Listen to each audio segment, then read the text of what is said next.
Hi hello ಎಲ್ರಿಗೂ ನಮಸ್ಕಾರ. Welcome back to KPSC ಸಂದೇಶ. ಇವತ್ತು ನಾವು current affairs KPSC 2024 current affairs ನ ಭಾಗವನ್ನ ಮುಂದುವರಿಸ್ತಾ ಇದ್ದೀವಿ. ಬಹು ಮುಖ್ಯವಾದ ಒಂದು ಬೆಳವಣಿಗೆ, ISRO launches INSAT 3DS. So 3DS ಅನ್ನ ಲಾಂಚ್ ಮಾಡಿದರೆ ಇದು ಜನರಲ್ ಸ್ಟಡೀಸ್ ಪೇಪರ್ 3, ಮೇನ್ಸಿನ ಜನರಲ್ ಸ್ಟಡೀಸ್ ಪೇಪರ್ 3 ಅಲ್ಲಿ space programs in India INSAT ಅನ್ನುವುದನ್ನ ನೀವು ಇಲ್ಲಿ ನೋಡಬಹುದು. ಇದರ ಮುಖ್ಯ ಭಾಗವಾಗಿರುತ್ತೆ.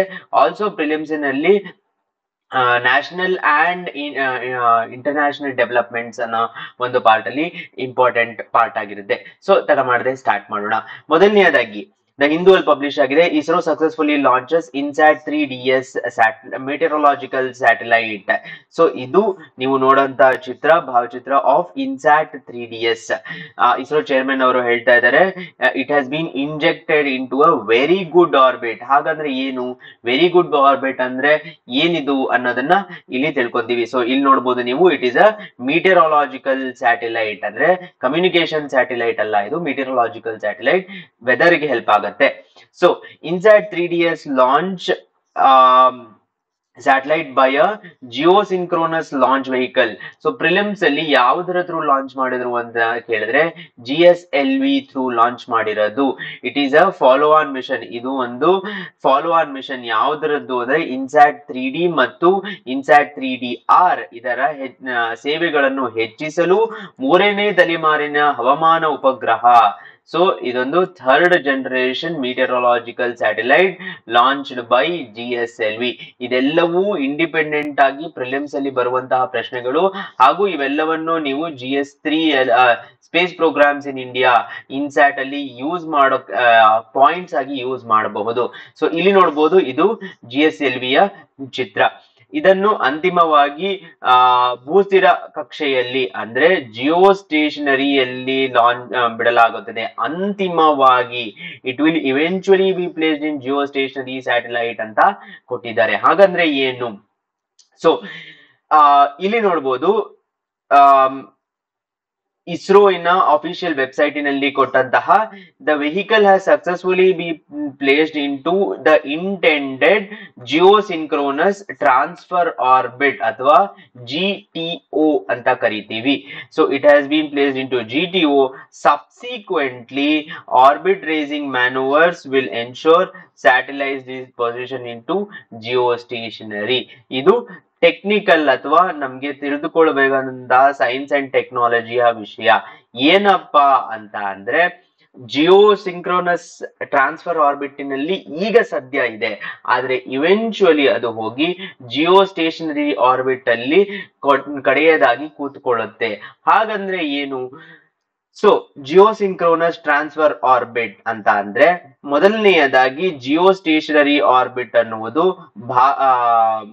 ಭೂಮಿಯಿಂದ 35,786 ಕಿಲೋಮೀಟರ್ ದೂರದಲ್ಲಿರುತ್ತದೆ.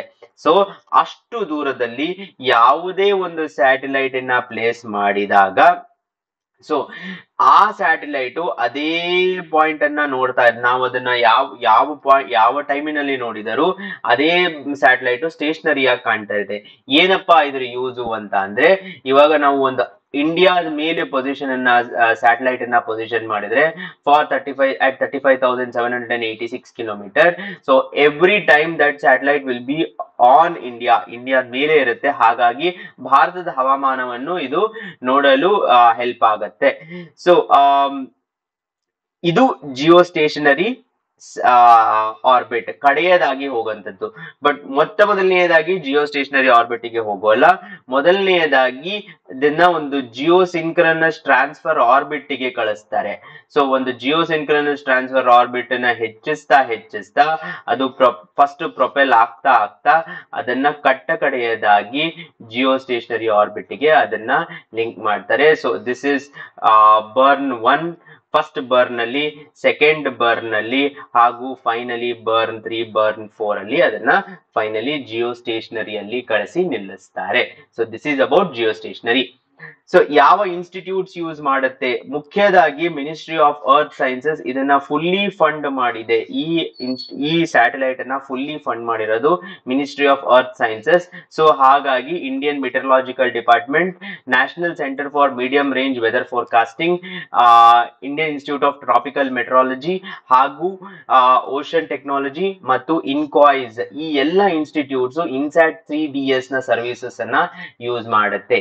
ಯಾವುದಕ್ಕಾಗಿ ಯೂಸ್ ಮಾಡುತ್ತೆ ಅಂತ ಕೇಳಿದ್ರೆ, ಒಂದು ಓಷನಿಕ್ ಅಬ್ಸರ್ವೇಷನ್ಸ್ ಹಾಗೂ ಅದರ ಇಂಪ್ಯಾಕ್ಟ್ ಆನ್ ಎನ್ವೈರನ್ಮೆಂಟ್, ಓಷನಿನ ಇಂಪ್ಯಾಕ್ಟ್ ಪರಿಸರದ ಮೇಲೆ ಹೇಗಾಗ್ತಾ ಇದೆ, ಮತ್ತು satellite aided search and rescue operations. ಉದಾಹರಣೆಗೆ ಯಾವುದೋ ಒಂದು ರೆಸ್ಕ್ಯೂ ಆಪರೇಷನ್ ಮಾಡಬೇಕಾಗಿದೆ, ಎಕ್ಸ್ಟ್ರೀಮ್ ಸಿಚುವೇಶನ್ ಅಲ್ಲಿ ಸ್ಯಾಟಲೈಟ್ ಇಂದ ಯಾರು ಎಲ್ಲಿ ಸಿಗಾಕೊಂಡಿದ್ದಾರೆ ಅಂತ ಹುಡುಕಿ ತೆಗೆಯುವಂತದ್ದು. Weather forecast of extreme weather like thunderstorms ಮತ್ತು ಫಾರೆಸ್ಟ್ ಫೈರ್ಸ್ ಆಗಿರ್ಬೋದು, ಸ್ಮೋಕ್ಸ್ ಆಗಿರ್ಬೋದು, ಇದೆಲ್ಲವನ್ನು ಸ್ಟಡಿ ಮಾಡುತ್ತೆ. ತದನಂತರ ಫೈನಲಿ ಏವಿಯೇಷನ್ ಇಂಡಸ್ಟ್ರಿಯಲ್ಲಿ ಯಾವಾಗ ಫಾಗ್ ಇದೆ, ಎಲ್ಲಿ ಲ್ಯಾಂಡ್ ಆಗಬೇಕು, ಇವೆಲ್ಲಕ್ಕೂ ಹೆಲ್ಪ್ ಆಗುತ್ತೆ. ಸೊ ಇವೆಲ್ಲವೂ ಇಂಡಿಪೆಂಡೆಂಟ್ ಆಗಿ ಪ್ರಿಲಿಮ್ಸ್ ಅಲ್ಲಿ ಬರುವಂತಹ ಒಂದು ಕ್ವೆಶನ್ಸ್, ಪ್ಲಸ್ ನೀವು ಮೇನ್ಸ್ ಅಲ್ಲಿ ಈ ಪಾಯಿಂಟ್ಸ್ ಅನ್ನ ಇನ್ಕ್ಲೂಡ್ ಮಾಡಿ ನಿಮ್ಮ ಆನ್ಸರ್ಸ್ ಅನ್ನ ಇಂಪ್ರೂವ್ ಮಾಡ್ಕೋಬಹುದು. ಸೊ ಇದರೊಂದಿಗೆ ನಾವು ಇಸ್ರೋನ ಲಾಂಚ್ ಬಗ್ಗೆ ತಿಳ್ಕೊಂಡ್ವಿ. ಇದು KAS 2024 ನ ಕರೆಂಟ್ ಅಫೇರ್ಸ್ ಸೀರೀಸ್ ಅಲ್ಲಿ ಬರುವಂತದ್ದು. ನಿಮ್ಮ ಸಪೋರ್ಟ್ ಹೀಗೆ ಇರಲಿ. ಧನ್ಯವಾದಗಳು.